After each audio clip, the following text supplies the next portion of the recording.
This is the 21.5 Show. You're on 121.5, the emergency frequency. Whether you're a professional pilot or want to be one, you're in the right place. Let's get started. Join professional aviators Dylan and Max as they talk their experience in the airlines, business aviation, and more. Life is good. Industry experts, unique stories, and plenty of fun. This is the 21.5 Show. Here we go. New year, new rip, Max. Yeah. Hello. Don't know what that means, but I'm some of my favorite podcasts, they all refer to episodes as rips. I don't know what podcast you listen to. I listen to a lot of podcasts. I've never heard that term. Yeah, I know. The shows I listen to, you've never heard of, I guarantee it. Yeah. Likewise. Shout out to the Rabbit Hole Recap. Yeah, they call them rips, so I kind of thought that was a good term. Maybe we can come up with our own. It's not for us. Ripping it up. All right. Well, it is the 21.5 Show, the show for professional pilots. Welcome. My name is Dylan. I am a professional pilot in business aviation. I'm joined by my co-host, Yes. Max. I am Max, the co-host, brother-in-law of Dylan. Also a pilot in business aviation and airlines flying. What do we got? Oh, dude, a ton, because we've almost taken a month off from answering listener emails and kind of doing Stacking housekeeping. So we got a lot to get to. We're back on the book club. Just a little light reading last night. It took about an hour to get through the chapter, so we'll condense that quickly. Flight advice, of course, coming up. A full episode, our first rip of the year. Should be good. Max, I think what's the first topic I want to get into is one that is unfortunately near and dear to both of our hearts. For most of our listeners, will know that between the two of us, we have 5 boys between the age of 14 and 9. 15 and 9. 15 and 9. So the common denominator for all those guys, the thread that ties them all together, is unfortunately somebody named Mr. Beast. So if you have a child, especially a boy around that age, you probably know who Mr. Beast is. But would you like to explain who he is to anyone who doesn't know who Mr. Beast is?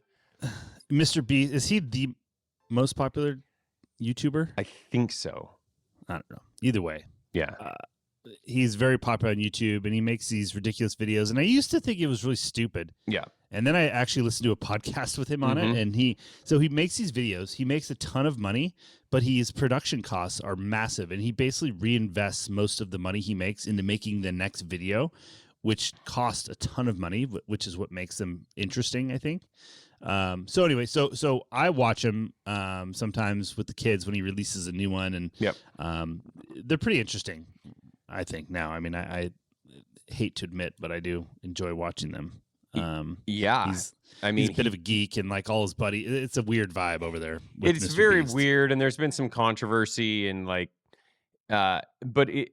not. The funniest thing to me is he's not that great of a host. Like, he doesn't really know how to. Terrible. He wears this idiotic hat, and he's not like the way he talks. I don't know. The whole thing. Yeah, he's terrible. Yeah, but his videos and the creativity behind them. The creativity is incredible, and inevitably a lot of people are competing for money in these dumb games, and they have really. I mean, and he's done some really cool things too.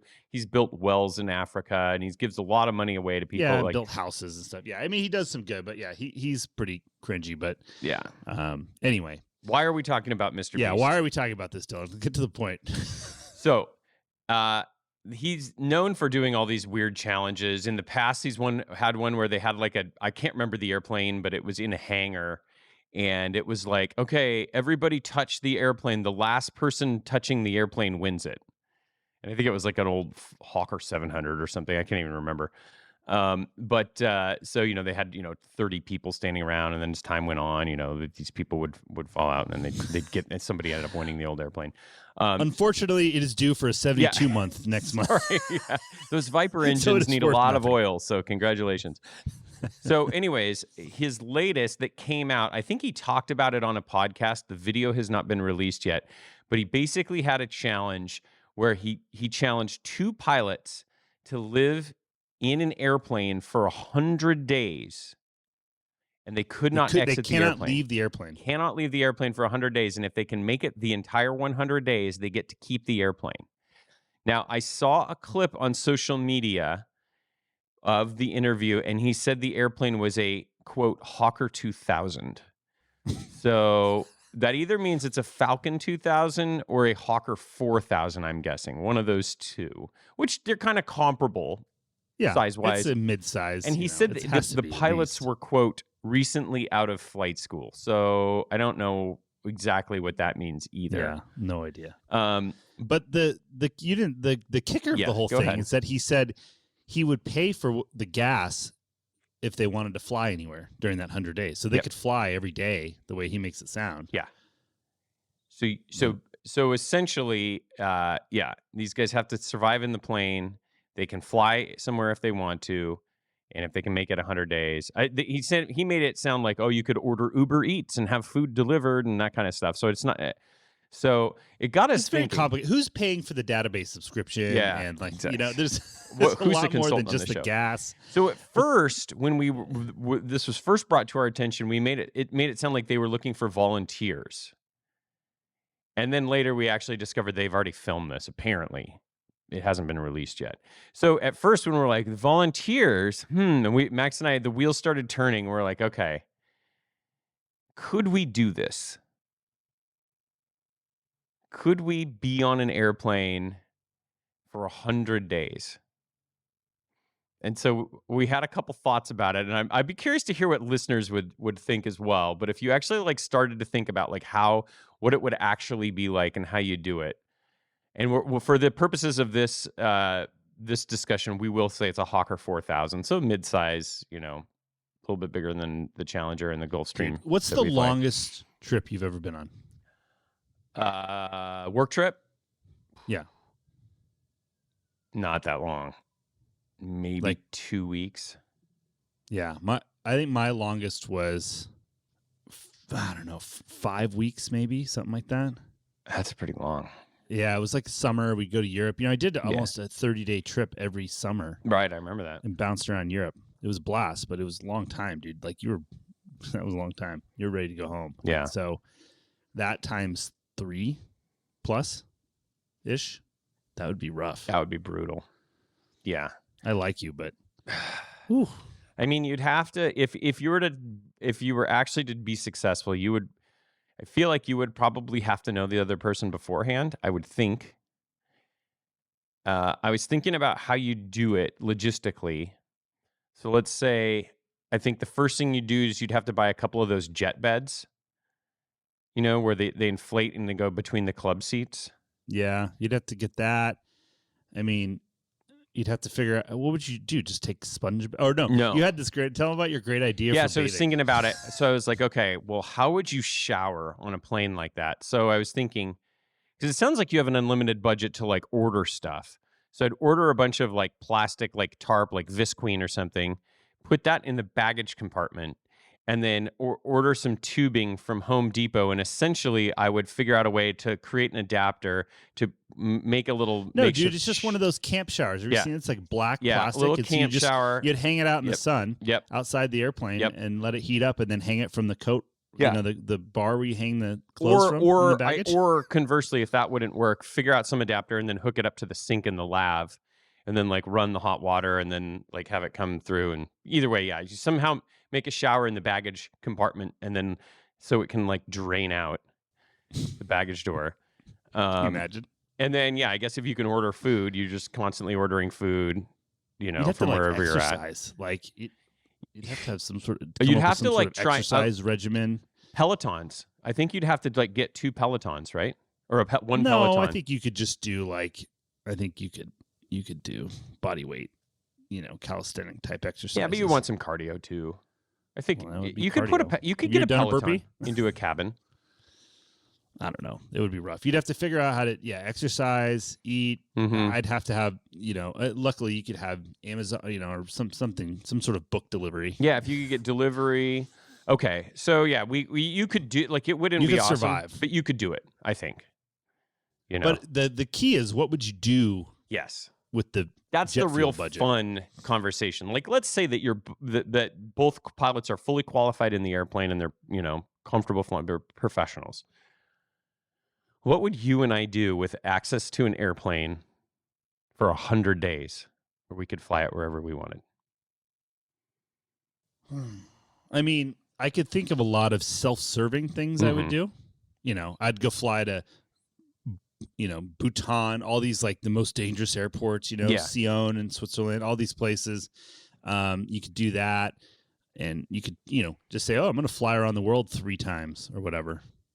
You know, you could do it more than 3 times, but, you know, just fly to weird places, like up in like some weird airport in Greenland, and, you know, I would say Russia, but I guess that doesn't work anymore. Anyway, I'd fly to just some weird places just to check it out. I don't know. Yeah. But I could find a lot of places to just fly to.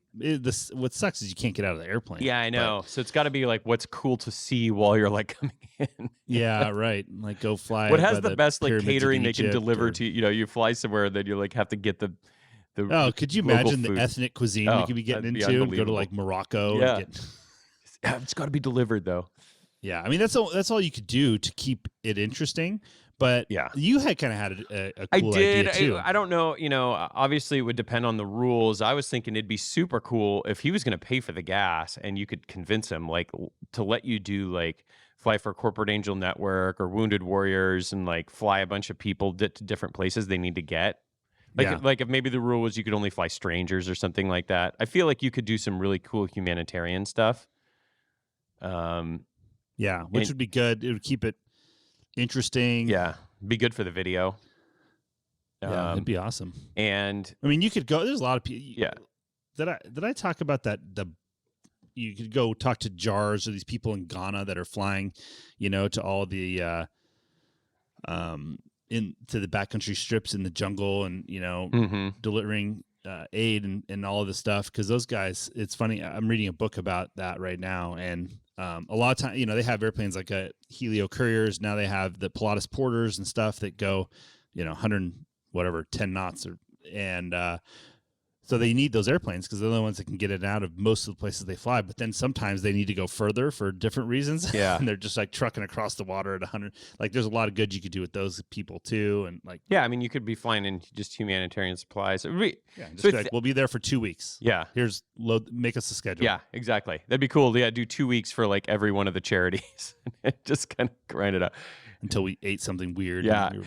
Well, the problem is if it's actually a Hawker 4000 with like, I mean, wouldn't that be funny if on like day 4 it just goes AOG and you're waiting for a part for like 90 days? The whole movable video just blows up. Well, we can't get that bleed valve, so you guys are just gonna have to be stuck here.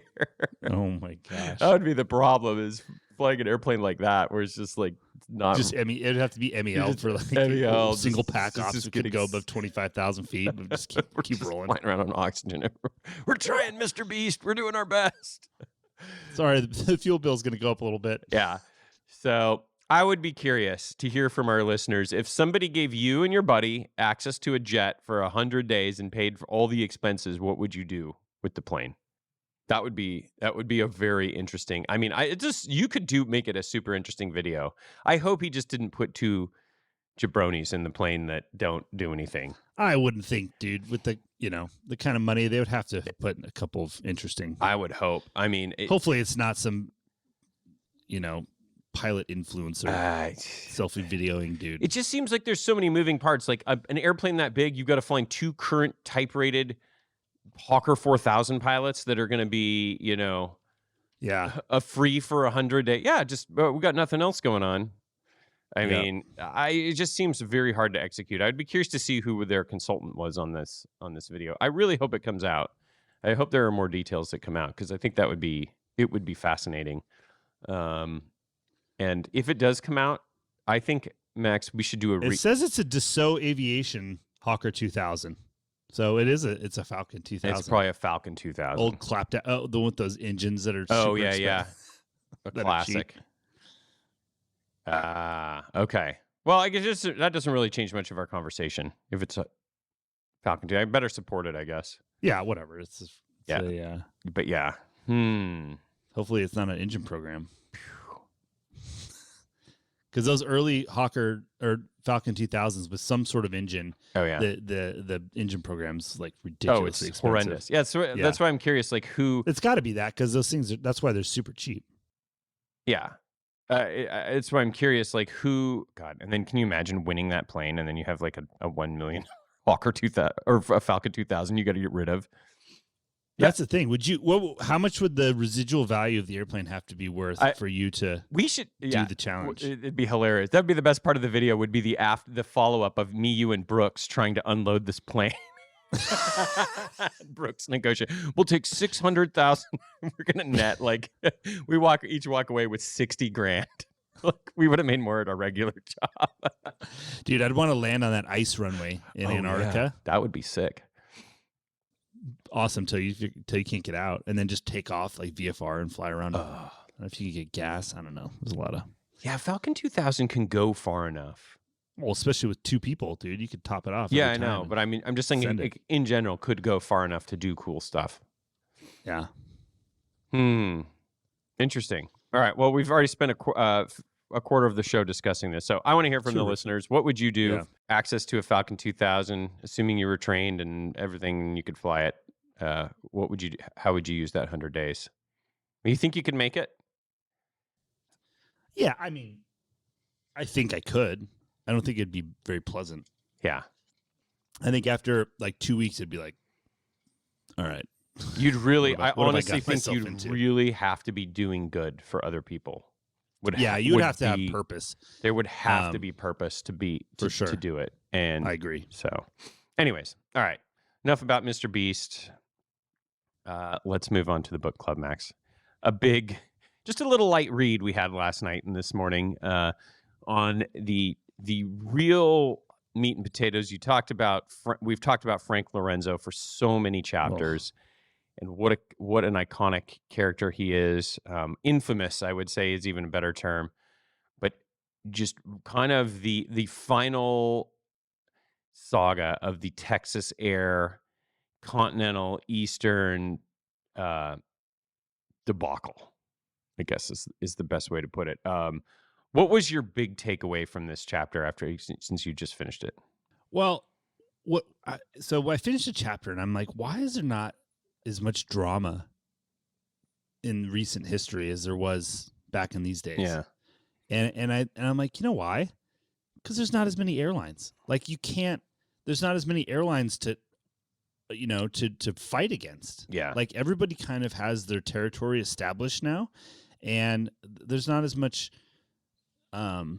confrontation because there's no other really airlines to buy. Or I shouldn't say they're not very many. Yep. Small airlines to go, like the size disparity isn't as huge anymore with these small airlines and these big behemoth airlines, and there's just not as many companies, so you can't pull so much of the shenanigans that they did back then, like buy an airline and then start moving assets and money between them, and trading gates and routes between these airlines, which is all the same airline, but they're not, and undercutting, pitting the labor forces against each other to get I'm like, I don't know if it'll ever be quite like it was. No. I'm sure there will be remnants of the old days, that we'll see come up in the airline business, because as we've seen, even just recently, man, it just can change so quickly. Yeah. But yeah, I don't see as much. It seems like most of the turf battling is already, the dust has settled on that. I think so. And then my takeaway was all these things had to happen during the deregulation process in the free market for a lot of folks to learn all these lessons about what could be and how to protect yourself in the future from what could happen. And, that's, I think, where you see so many of the union agreements with scope clauses and other things is because they see what is possible. And it's like, you can't even, you see what, the amount of shenanigans that you can pull as the management of an airline especially with multiple carriers, it's unbelievable. Oh, we're going to sell these guys these gated discount. We're going to do this. We're going to take that. We're going to take, oh, we're selling this computer. It's just like you could do all of these little magical moves and completely thwart labor and contracts and agreements and all this stuff. And like that stuff, there's no way you could have imagined that as the person negotiating a contract. All those scenarios, especially if you don't know the history. Yeah, I mean, even just simple stuff like trying to get the pilots to cross the machinists' picket line. They're like, oh, well, we'll freeze the fleet number at this many airplanes to protect your job and your seniority. And the union, they talk about it and they're like, this commitment is meaningless if they go into bankruptcy, which any commitment and all contracts are. Yeah. Of which then, you're back to square one with nothing. And so the pilot union was like, no, we're not going to agree to that because it's just, it really is not worth the paper it's written on because the likelihood of bankruptcy is so high. So it's just interesting, all the maneuver. And there's also things like when you read this, you figure out like, why does American have such a big presence in Miami? Mm-hmm. Like that was because they moved in there in anticipation of Eastern going belly up and gobbling up their South American routes. And that's why they fly to South America a lot from Miami to this day. Right. Yep. And so a lot of what shaped the industry as it is today, I mean, there's a lot of people, I'm sure that fly for American, since it's a junior base that are based in Miami that have no idea why American's in Miami. Like I don't know how important it is to know that, but it's important to know, how things came to be the way they are. Yeah, absolutely. And again, I go back to a reoccurring theme of this book. Airlines somehow are able to just finance stuff forever, apparently. There's always somebody willing to give them money. It's still the most mind-boggling thing. And it's like, oh, Texas Air lost $750 million back in the 80s. Like, think about how much money that is now. I know, right? And it's like, whether we're still trucking what? on. Like, you don't see that stuff on CNBC right now. Like, we're talking billion. Nothing. You don't see many $billion losses. So that was just staggering to see what they would do. And then I think the other really interesting thing, and this for our younger listeners who may not have really been in the industry, when we had all of that massive consolidation, what was it, about 10 years ago, when like all the majors basically merged and when you just got the big three, all the merger pain, that was just brutal, and I think you read, they talked about how when Texas Air tried to merge all their carriers, basically everybody except Eastern together.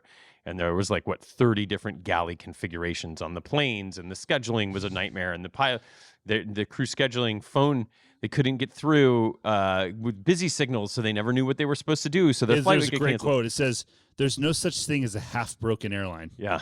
Like it's either runs or it's on its knees. There's no in between, which is so true. It's totally true. I mean, that stuff still happens today, as we've seen with pretty much every carrier in the last couple of years has had like a major meltdown and gotten all. Oh, it's so complex, man. Yeah. Once things go bad enough, it just snowballs so quick. Yeah. So Where's that? And the thing that I think is important to realize, and we say a lot of stuff, won't happen like it did then. I think some of the things that you have to, like right here. Okay. So Bakes announced at a press conference, pilots, despite having given Borman a 20% cutback only months earlier, were now asked to give up an additional 27%. So could you imagine taking a 47% pay cut in a matter of months? And I remember, do you remember our neighbor who was a Northwest turned Delta pilot? Mm-hmm. And do you remember him telling us about the pay cuts he took, where he ended up being a captain? I think he was on the Airbus, like an A320 or something like that, but he was making like $120,000 a year at Delta, I think, or is it at Northwest at the time? Yeah, I think Northwest. Doesn't matter, but at a major carrier like this, and this we're talking like not that long ago. Yeah, it's just those things and coming for concessions and things like that. That stuff. We always talk about, 0 to 100. We're either here or we're furloughed, but there's a lot in between that too that can happen. And with concessions, and we've all gotten these huge pay rates and raises and work rules and all this stuff, which is expensive, man. Labor is one of the biggest costs, and you see in this chapter especially that labor is the prime focus of cost cutting when they have to. It's hard to reduce your jet fuel consumption and the cost of your airplanes, like those things.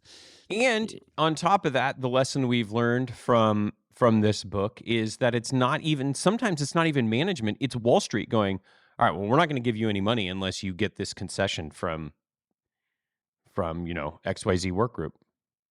Yeah. And as we've learned, these airlines need the money because a lot of times they ain't making money. And so, or they have a mountain of interest payments. Yeah. Yep. Which is also detailed. So I like I said, this book continues to be a very good reminder of things we haven't seen in a long time. Yes. And some of which we will see again. And so especially for people that are new to this business, it's important to have that perspective because it kind of guides some of your life decisions. Like you can't always live at the maximum, of your income. You have to have a little bit of buffer and a little bit of cushion as well to fall back on if things go south, because things change quick. That's right. I mean, what's funny is like the airlines went from, hiring insane amounts to like not hiring very many. And everyone's like, oh, it's panicking. And, it's this whole thing. It's like, bro, it could get a lot worse. Could get way worse. We're still in drive right now. Exactly. We're not in reverse. We're moving forward. That's the thing. There is a reverse gear to all this. Just FYI. And it can happen real quick. It slamming on the brakes and hammer it in reverse. Yeah. That's a good reminder. All right. That's going to do it for book club. The book, of course, is Hard Landing. Thomas Petzner Jr. Is the author. We'll have a link in the show notes if you want to follow along. Grab the paperback version. Read it on your next deadhead. Get some street cred. Send us a photo. We've got a ton of photos of folks reading the book on the plane. It's just so proper. Dude, if I got on an airplane on like a deadhead or something, I just saw a guy or gal in uniform commuting, just with holding Hard Landings up, reading it, I think I'd just walk on the airplane and start going, bravo. Bravo, sir. Good for you. Good for you. Especially if it was someone under 30. Yeah. Oh, yeah. Yeah, that would be great. Well, hopefully it'll happen. Speaking of that, did you see the video a listener sent of the Southwest airplane taxiing? And they're like, I think this might be Max in the right seat. Dude, no, he was. They were at the gate, like getting ready to push back. He was taking. Oh, was it pushback? Oh, I thought it was move. Oh, okay. Yeah, but I looked, and he sent it to us on Instagram, and I look at it, and I'm like, I think that is me, because he looked like me, and he had the same headset I use too. And I don't see a lot of people, which seems weird, but honestly, I could count on one hand the amount of people I've flown with pro flights, but it's because most of the older captains, and they're rocking a Telex or old school David Clark or something ridiculous. Right. But same headset as me, and then he puts his hand up in the window, and my wife is watching. She goes, that he's got a metal wedding ring. I wear a silicone one because I'm okay. Just the fact that you had to go down to the wedding ring to figure it out, like that should tell you how close. I thought it was me. Yeah, I thought it was me. That's why I wrote the guy back. I'm like, dude, that was that fooled me for a minute. Yeah, pretty funny. So they're out there. They're watching for you. We'll talk more about being recognized in the terminal here in a minute. Okay, that's going to do it for Book Club. I had one funny story to share from you. I started going to a chiropractor recently, and they do a lot of like nervous system work. So they do a lot in your neck. And are you talking about our chiropractor? No, this is a different chiropractor. Yeah, sorry, Dr. Frank. Dr. I know. Frank? I know. I'm sorry. Oh, we do both. Anyways, it's been super effective for my son, and so I went to visit, and they do like he's like touching your neck, and it can help with like releasing tension in certain spots, and I can like feel it. Keep going, please. What's that? Yeah, it's fascinating. Anyways, he like does this thing, and like I can feel it like release some tension in my neck. And I'm like, it's just amazing that you can just get right there and pinpoint it. And he goes, well, yeah, chiropractor school, they always just told us to fake it till you can feel it. I was like, oh, that's we have a very similar saying in aviation that I coined. That's funny. So, anyways, all right. Last thing, did you want to talk I about? think a lot of women say that too. Yeah, exactly. Yeah, it's like, Fake it till I can feel it. yes. Anyway. Okay. I had one other thing on the list from Max's Musings, your little notes thing, and it just said addiction to premium. Do you want to talk about that today, or do you want? I think we mentioned that in the last podcast. With James. That's right. That's right. Yeah. Never mind. Well, we just kind of touched on it. I mean, it is a thing. Like it is. It's explain. It's some hold on. people's Just crack. explain what that for folks that don't know what that is. Just explain. So premium is when there's open flying that the company has, and especially if they're running thin on reserves. Put it this way: there's more open flying than there are people on reserve and whatever else, and so they will offer that flying at premium, or they'll offer the flying in open time, and you can bid either straight or premium if you think that they need pilots bad enough. It's kind of this unwritten rule. You bid premium is because they'll give it away at regular pay versus premium's time and a half. Yeah, time and a half. So obviously the company, if somebody bids straight pay, they're going to give it to them versus somebody bidding premium. So it's kind of a thing. You want everybody to bid premium, but then it goes in order of seniority oftentimes. It's a whole thing. But either way, there are people that, and the best odds of getting premium are obviously like a Friday, Saturday, Sunday, 3-day or 4-day, right? Because that's when the most sick calls are. There's a lot of flying on the weekends. Nobody wants to fly then, so you have a higher. So there's less bidders, right? But there are people that I have heard of that there's a lot of people that bid premium. A lot of people say, yeah, and they have like a system. They're like, okay, I pick up one extra trip a month, and that gets me to my credit, my goal, and that's what I wanted. That's what I try and do, right? But then there's these other people that take it to the extreme, and they bid. I think they can't help themselves, and a lot of them have like gotten divorced and have like really no life at home because they're consumed by picking up extra flying. And like there's even one person I've heard about that like lives in a house, has like a folding chair in it, like no furniture really, because like they were going to move and then they didn't, and so has no furniture, has been like this for years, like, and has no kids either, so is making all this money like for what, like to do but I think people just can't stop, and they and they get addicted to it, like literally like crack.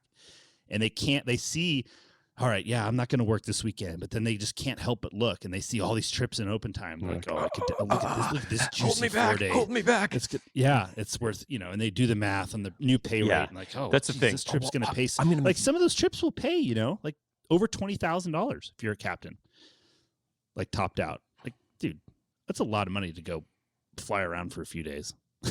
Yeah, it's pretty ridiculous. But so it's a real thing, and I think it's like that at every airline. There's people that end up making huge personal sacrifice just to make money, and it's like, but at the end, like, what's the purpose?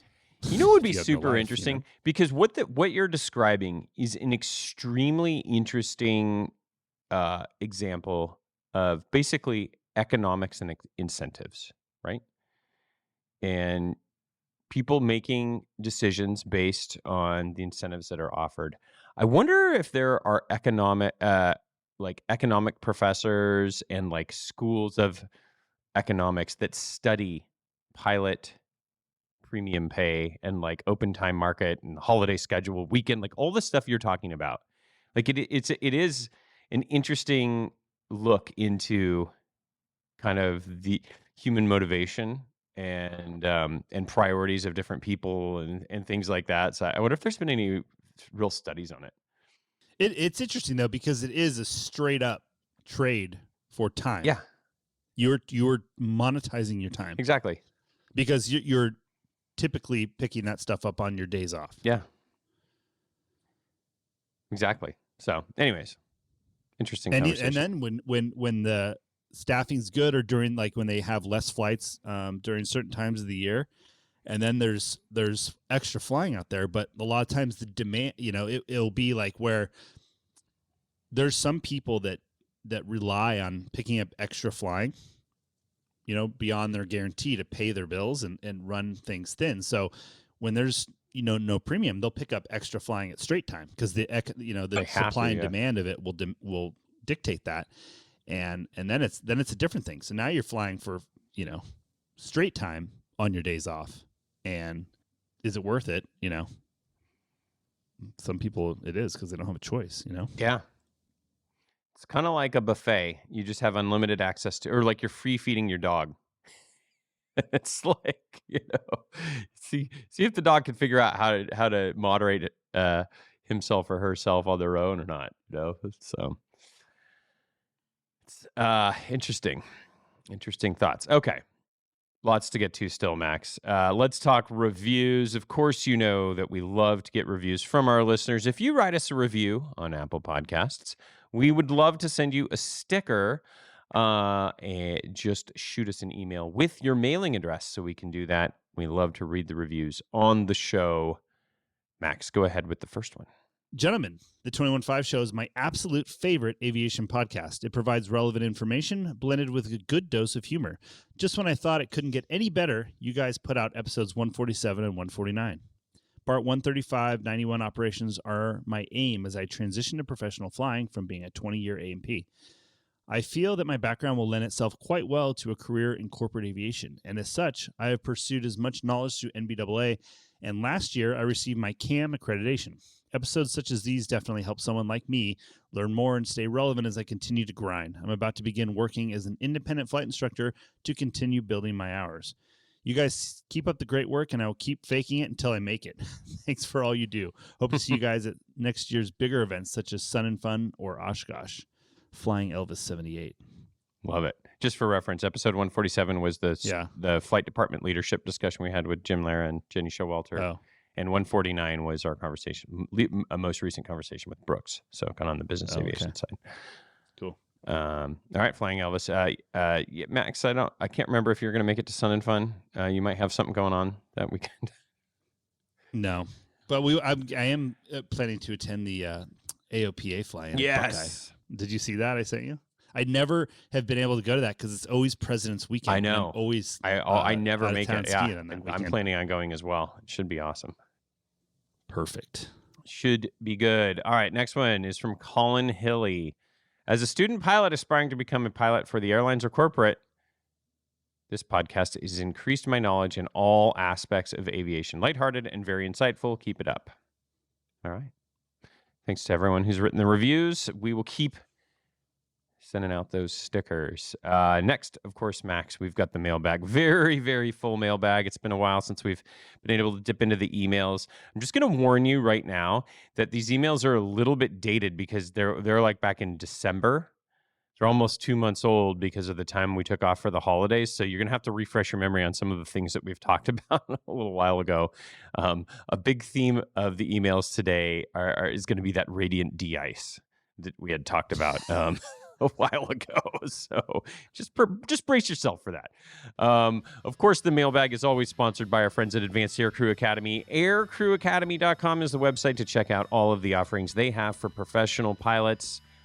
A module they have that is very topical right now is their runway incursion module. I don't know, Max, if you saw recently how Delta was taking off out of LAX and Key Lime Air. Oh, yeah. And they almost swapped paint. That would have been... That was a close one, guys. Really bad. Really bad. So protect your flight operation from runway incursions. Check out all of the offerings that Advanced Aircrew Academy has. Aircrewacademy.com. On to the mailbag. All right. Good morning, guys. First, I want to say thanks again. What a great resource your podcast is. I was listening to the last episode. You touched on the infrared heat method of de-icing. I have a little experience with that and thought I'd comment. I was flying the mighty Beech 99 for a UPS feeder contract out of Rhinelander, Wisconsin during the winters of 14 and 15. Now I want to take a pause and just shout out. That is like, bravo. That's good real for stuff. You. Yeah. They had what we called a de-ice tent. It was what I would describe as a fabric ag building without the ends on it. Ours was not 747 size, probably more CRJ, ERJ. It was maybe 100 foot wide by 150 feet long and 40 or 50 feet high. There were gas-powered radiant heaters attached to the ceiling, similar to what you'd see in a pole barn or garage up here in the north. UAZ guys may not be familiar. Correct. Anyway, the idea was that it would sublimate the ice without the mess of glycol, probably some environmental BS. During my company in-dock, I was told about the system and was told that it was one of only 2 in the country. I only used it once, and my experience was awful. On that occasion, my airplane had been sitting out over a weekend and had a pretty good coat of ice and snow. I broomed what I could off and got towed into the tent. It was about 10 to 15 degrees and blowing about 15 to 20 knots, if I remember correctly. When the radiant heat melted, not sublimated, the ice off the upper surfaces, it simply ran to the undersurfaces and refroze. Also, there was snow accumulated in the prop spinners that could not be melted by the radiant heat. The spinners were silver. Oh, I see. So they'd reflect out. I was able to complete the flight because the line guy told me to wait until the FedEx Caravan left and he would hit me with their heated Type 1. UPS thanks you, FedEx, for the rest of the year. I made do by brooming it off. Sorry, Max. It wasn't a super snowy year. Needless to say, I'm not a fan of the infrared de-icing method. As I write this, I may have worked better if the airplane could sit under the heaters for like an hour and warm up. Still not practical. I'd like to try that Russian jet blast method, though. So there you have it, my 2 cents. Like you say, worth what you paid. Also, I have a beach jet dead battery story if you'd like to hear sometime. That would be better told verbally. I hate typing. Thanks for the great show. Merry Christmas and Happy New Year from Micah. We've told our good beach jet dead battery story before. Yeah. That's a great email, Micah. Thank you. Next one says, hey, fellas, just listened to episode 150 and wanted to chime in on the IR de-icing you discussed. There used to be a facility in Newark located on the north side of runway 1129. Of course, pilots must have cool nicknames for everything, and I once made the trip through the hot tent. Also car wash, and I'm sure others, as a coex RJ captain sometime between 2001 and 2005 or thereabouts. From what I recall, someone higher up made the decision when you got conventional de-icing or a trip through the tent. In my lone experience, we boarded up, pushed back, and taxied out to join the typical for Newark long line to get into the facility. It was a cold, clear morning, and frost removal was all that was needed. I'm sure it was a decision based on dollars to not use Type 1 fluid for us. It only took a few minutes per airplane, and I'm sure made some kind of really slapping PA explaining to the PAX what was happening. It isn't used anymore, not even sure if it still exists. Just wanted to let you know that, yes, it really was a thing. Just another in the circus that was and still is Newark. Keep up the good work. Really enjoy your show. And that's from Josh. Yeah, see, frost makes sense. Yeah, I can see that. Yeah. Quick pass through the car wash for frost. The other thing, too, the common thread in all of this is that when you are getting de-iced, there's always more than one station. Yeah. And truck, so like if you all have to do the Congo line through the tent, it seems like that would take forever. But or you just put it like right before takeoff. It's just like covering the taxiway.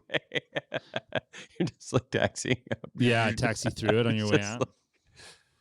I'm kind of surprised they don't have something like that with like a car wash. You know how it like rains down, like with Type 1, you just like you're just driving through. I guess you can't be taxing. Well, you should have the conveyor belt thing, just like the car wash. Just you're shut off. You're just this is a pretty big thing. They spend a lot of money every year. I'm sure they've probably thought it through. I'm sure the turns out the dude in the truck and the cherry picker with the guy with the radio turns out to be the best way to do it. The most cost effective. Wow. All right. Hey, gents. In episode 150, dated 10 December, what was that one? Same one. Okay. Yeah. You read a listener comment update about the guy who was a military rotary pilot turned regional pilot in Boise. You asked what regional has a Boise base, and it was and is hiring restricted ATP at 750 hours total time. Answer could be SkyWest. They have a Boise base, and the fact the pilot listener mentioned he'd be stuck there for 5 years with a training contract sounds like SkyWest. 1,600 turbine PIC is the contract payback. So 5 years is a good estimate to upgrade, plus 1,600 hours. Hope that helps. Wow. Sean. So you have to earn turbine PIC to leave. I guess that's kind of always how it's been. You've always had to earn turbine PIC and then get a job and leave. So now they just they just put it down, keeping you honest based on the ebbs and flows of the industry. I think that's not like right now. that's probably not an unreasonable thing to commit to because I don't right think now, you're getting out of there. Until just like what happened to Air Wisconsin happens to you. Oh, by the way, we're going to close. We're losing this contract. Well, that's it. They're shifting the risk of the ebb and flow of the industry onto you. Yeah, exactly. Because they've taken it in the shorts for long enough. I mean, I'm not saying I advocate for that, but you see how you get there. We see how we get there. Yeah. Yeah, for sure. I mean, if at all possible, I would always, if I was looking at a contract like that, I would try and only tie things to time and not to a specific flight. Yeah, boy, where that is tough. Where I have almost no control over whether or not you're going to show up in St. George at the Ivory Tower of SkyWest and negotiate a different contract. No, I'm just saying, like when I'm looking at a contract. Thank you for coming to my meeting. Yes, hello everyone. I would like to change the terms of my agreement to a calendar time. Would be calendar time based versus the turbine PIC metric. Yeah. So I will give you 24 hours to review these terms I've laid out and expect a response. Very similar to an aircraft inspection schedule. You get away from the hours and onto a calendar process. Okay, next email. Oh, I'm excited for this. This is good. So there I was walking around looking for Cartel Coffee at the PHX terminal when I bumped into your dad handing out 21.5 business cards. He said I was the first one who knew the show, and we took a selfie together, which I actually got. This is great. If for our newer listeners who don't know, my dad, every time he travels, he has a big stack of 21.5 cards, and he just walks around the terminal while he's waiting for his flight. Anyone in uniform, he goes up to and says, "Hey, you should listen to the show," and hands him a card.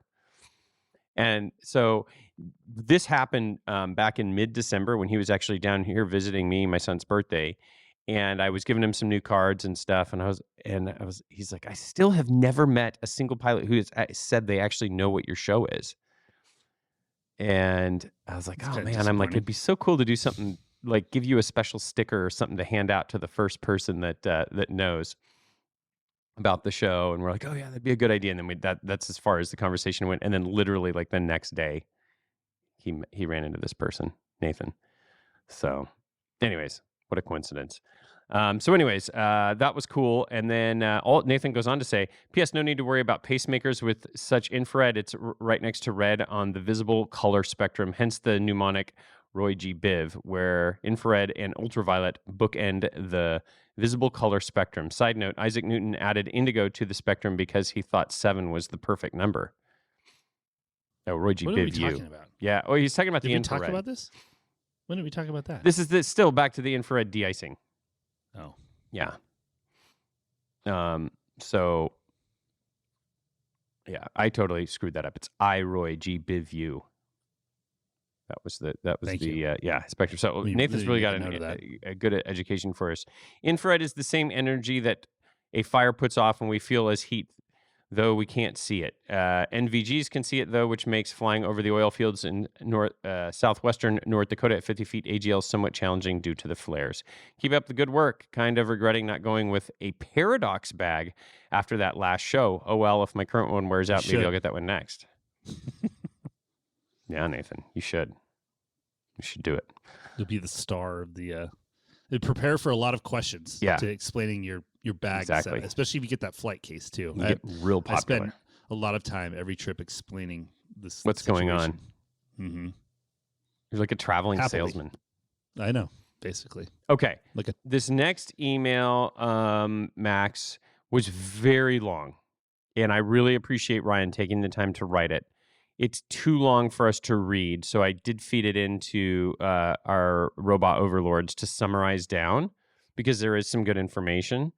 I will read I know we're breaking order, but I'll read this one just because I kind of worked with it a little bit. And so essentially, this is a response to the emailer who had asked about going to customs, if that would be a good idea.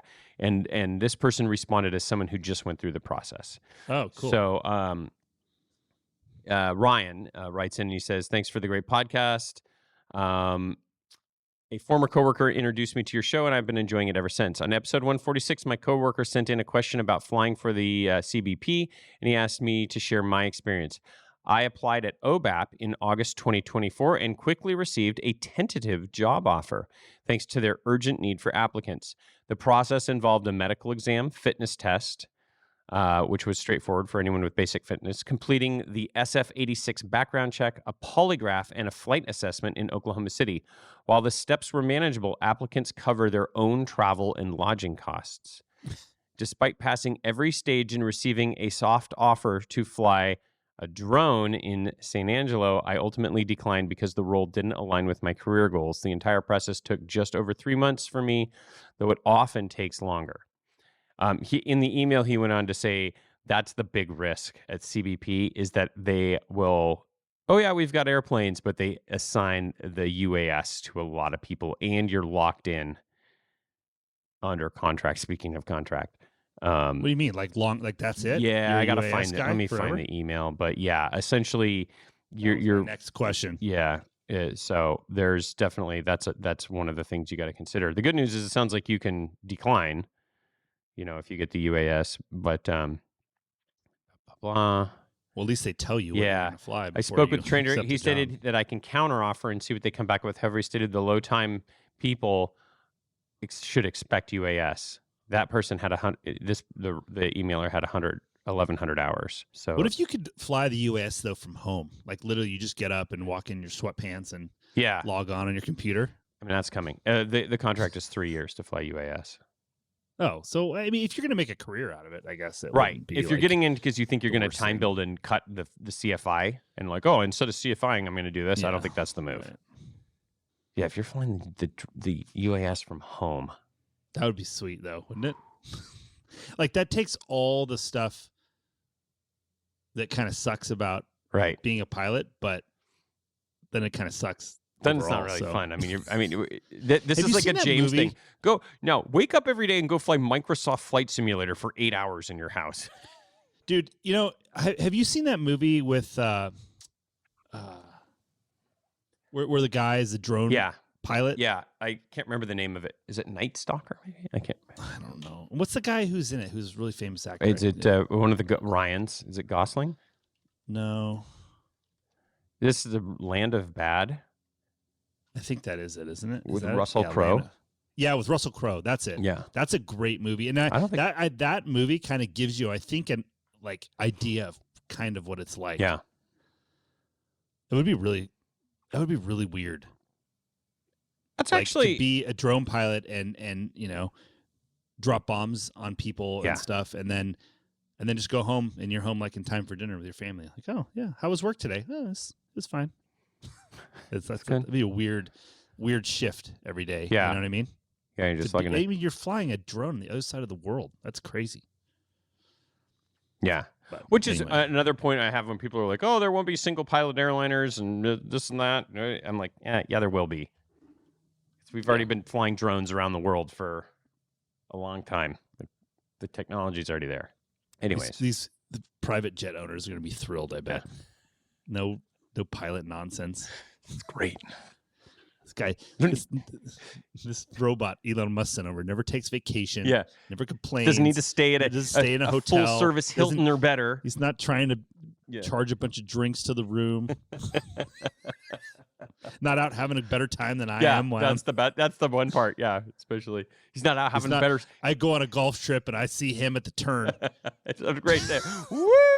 Hey, this is a great course, isn't it? What's the quote your old boss used to say about how he's like, if I died, I'd want to come back as one of my pilots. Yeah. If I in my he said in my next life, I want to be a corporate pilot. So good. Oh my God, what a deal. All right, last email. Why don't you go ahead and read that, and then we'll move on. Just booked my appointment with Diamond Dog James at Raven Careers. Thank you both for all your content. Just wanted to say thanks. I'm a CFI or IMEI out of Deer Valley, which is where I fly out of my own plane. Oh, we'll get to that. We'll get to that. And almost at 1,500 hours. I started my flight training at Pan Am at Deer Valley back in 2002. My first instructor used to drive down from Riddle to teach at Pan Am. After instructing for a few years, life threw me some curveballs, and I was out of the cockpit for an extended period. Now I'm 45, married, homeowner, kids are grown, but we have grandkids here now. a couple years back, I retired. Fancy way of saying I quit from the mortgage industry and went back to instructing full time. It's been amazing. You guys have been huge in helping me understand what I want to do moving forward with this career. Commuting is not for me, so I'm focused on opportunities that will allow me to home base in Phoenix. NetJets is my goal. On a side note, if you're ever at Deer Valley and here November 75600, there's a 99% chance that's me and a student. Northside, hangar 43-5. Max, say hi if you see us out there. Love to meet you guys. Andrew. Is that near your hangar? I would say you could recruit him to help you push your airplane in and out of your hangar, but you don't need that anymore. Not anymore. Thanks to our friends at Amigo Aerotow. Yeah, that's right. It's just exercise. Andrew, just come over if you ever want to just witness a master class in aircraft parking. Yeah. It's just, you can get a little preview on the gram. Yeah. If you really want to witness it in real life, just displaying mastery of the putting your one finger pushing of the aircraft is unbelievable.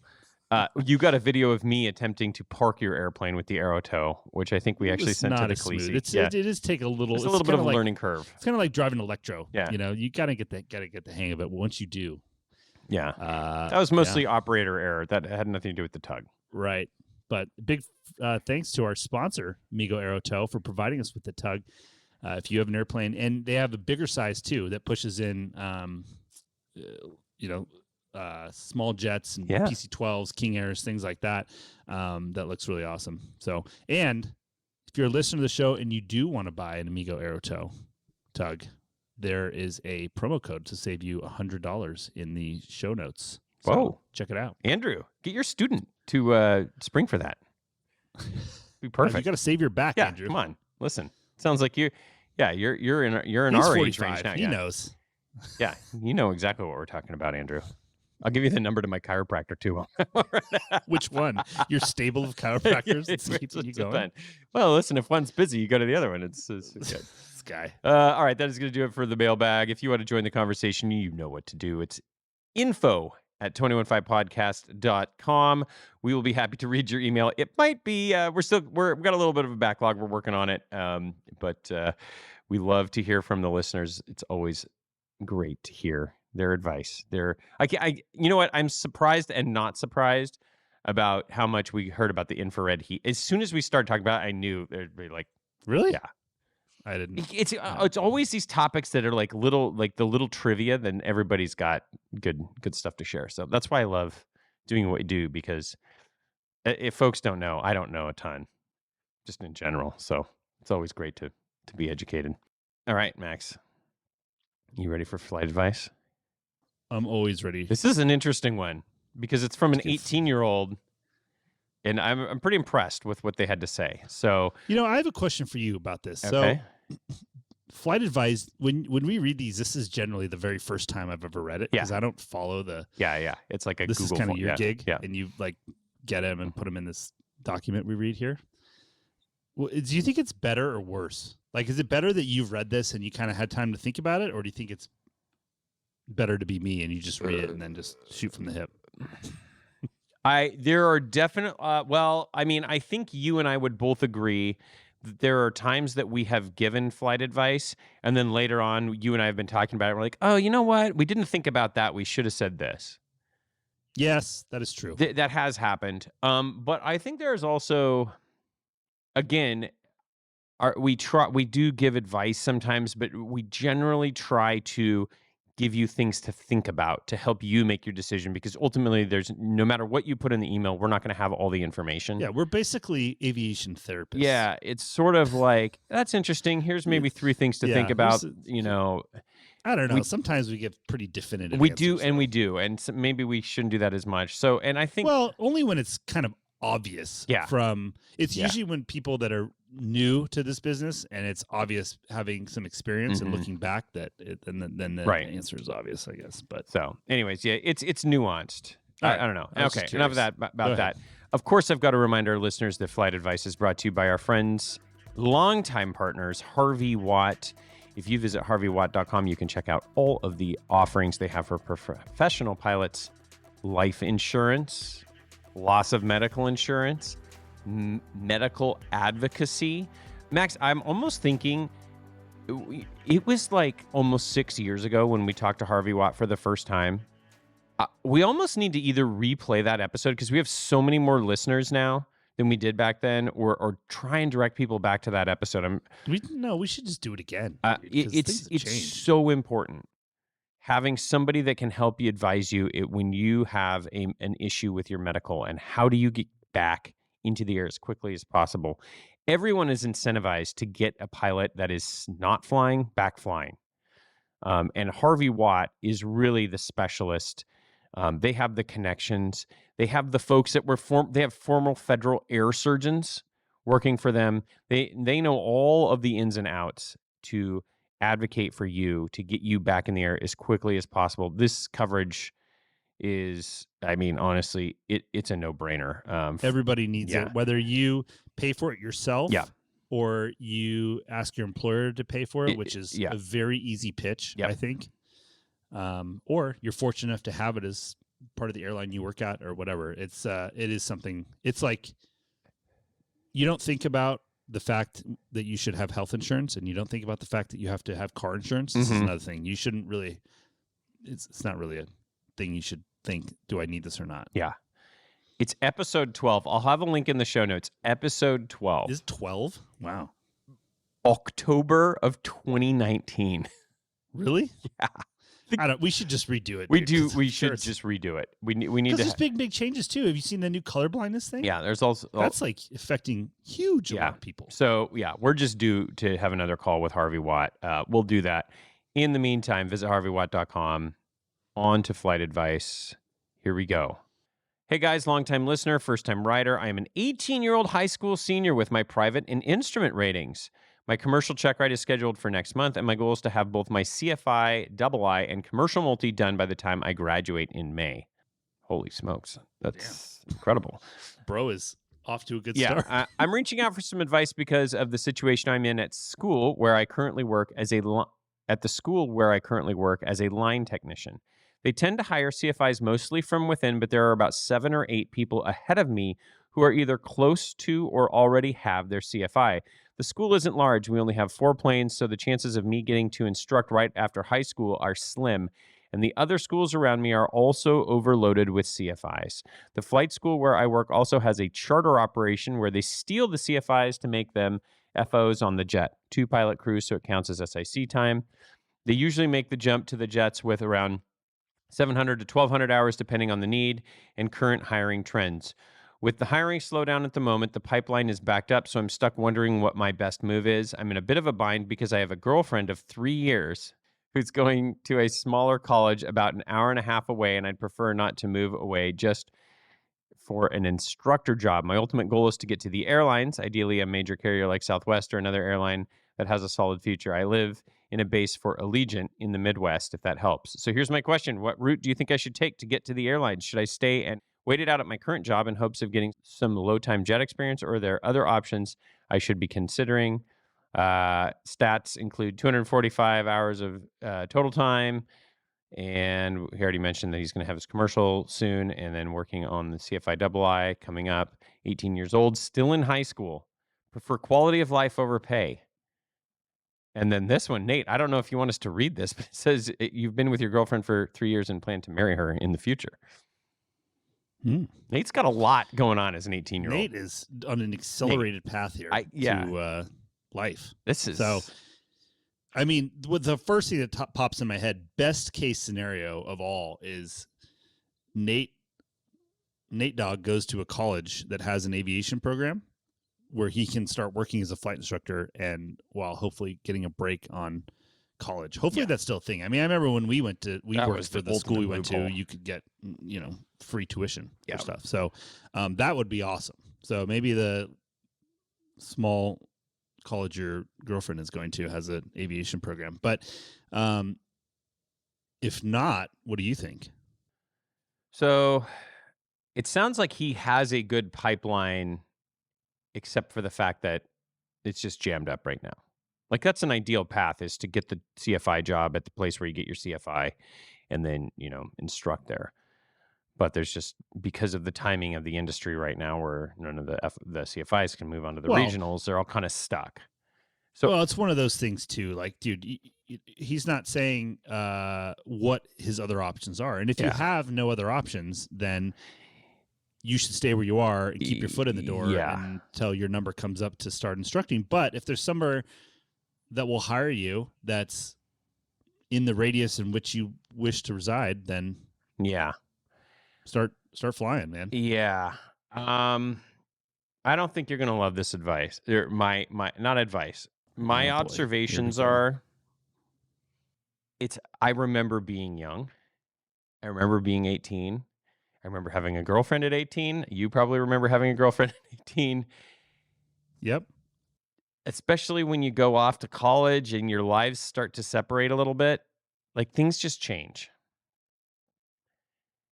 And maybe they won't. I don't know. But it's possible that in a year, oftentimes they do, I would say. Often they do. More often than not. And so, and then that may not be the case for you, but it just, if you want to be on the hyperspeed trajectory, I would say find a school where you can get hired as an instructor and do your CFI there. And if that means that you move to a bigger town, that would be the fastest way. That is, I'm not saying that's the best way, and I'm not saying, but that would probably be the fastest way. Dude, I also think, though, a lot of the emphasis on getting a college degree has been lost in recent years. And I think that with the slowdown in hiring and the requirements going up, I think that that's going to be a requirement once again. And if I were 18 and you're flight instructing, like, dude, you have time and bandwidth and capacity to go to school and also work. So even if it's a community college, like, don't waste that time. Correct. Because all of a sudden, if you have all the time in the world and you don't have a college degree that's a requirement, that's going to set you back years. Yeah. Dude. You can't just go bang out a college degree in 6 months. Like the other, and here, whether that's, like I said, going to community college, that a lot of them have flight programs too. If you can go somewhere where but even so, like, reduce your exposure to debt or the cost of college, and you could even finish it up with an online college and just get that. Like, I still think that is important for sure, especially when it's the first 2 years of it. Professional pilot, where it's like because you didn't mention that at all in here, and I don't even know if there's a college where the CFI job is, or even a community college, like something. But I think that that's still important if you're laser focused like you seem. Yeah. And the thing is, dude, with his girlfriend and that whole thing, the other thing you have to realize is when you were 18 and you did have a girlfriend, no one was going to tell you like, hey, this isn't going to work out, or, whatever, because we don't know that. And he's going to have to figure that out for himself. But, distance has never helped many healthy relationships. It helps some unhealthy relationships, but exactly. But so I guess keep that in mind too. And he's a big boy; he's 18. He's got to make his own decisions and figure life out. But I think at the end of the day, your decisions should be driven by, you want to start flying as soon as possible. So getting all your stuff and then working as a line guy for extended period of time isn't really helping your situation. But I definitely wouldn't quit the job, because there's opportunity at the end of that tunnel, and it's a job and you're making money, and unless you can find a better job. No, Max, flying. This is a little bit out of order. We have not released this episode yet, but you and I recently had a conversation with a pilot at the Air National Guard that really is making us rethink everything we thought. I mean, that is one of the best deals there is. If you ever have any, we're going to talk about this. We're doing a whole episode on this. This person sounds like the type of person that could really thrive in that. Let's just say this. Stay tuned. Yeah. Because we have not aired that one, right? No. Yeah. Stay tuned for that, because that, in your position, if you put it this way, if you want to get your college paid for, go right to flying a jet. And not have to stress about competing for the flight slot. Massive commitment full time for this organization, but you kind of can if you want, and then decide to go part time.